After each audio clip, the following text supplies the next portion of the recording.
we're hopeful on the evidence that we can prove discrimination. It is clear from the evidence we've provided that Mary was treated differently, that other religions were tolerated, that people were wearing lanyards, and secular jewelry was being worn in the theater as well. So from our perspective, this is as clear-cut a case of discrimination as they come. Important distinction to make. I mean, she was a theatre nurse. I mean, a really sterile area, obviously nervousness about infections. But you're saying she was singled out because of the cross on a necklace she wore around her neck, and other people were wearing bangles and hijabs, obviously. Well, there's less, you could argue, risk there. But people were wearing jewellery. Unequivocally, that was happening.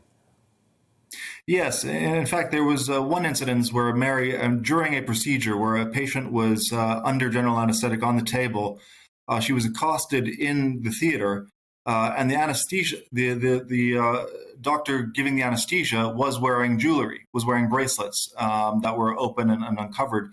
So there clearly is a distinction in how she was treated compared to others. And you have no doubt in your mind that she was essentially persecuted for her Christian faith.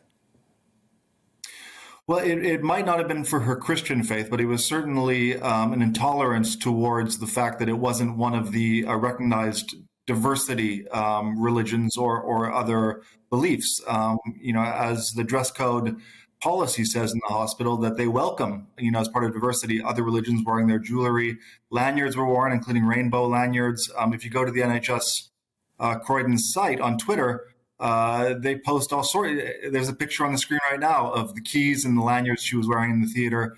So it is an odd thing that this tiny little cross that she was wearing for 18 years without incident somehow became this issue that got her suspended and ultimately led to her dismissal. Roger, I thought that the 2010 Equalities Act made sure that Christianity, all faiths, were protected characteristics. Yeah, that's absolutely correct. And that's why this is a discrimination claim. And not just that, but as a public body, the hospital owes a public sector equality duty to foster good relations among religions. Tolerance is a two-way street, as is diversity.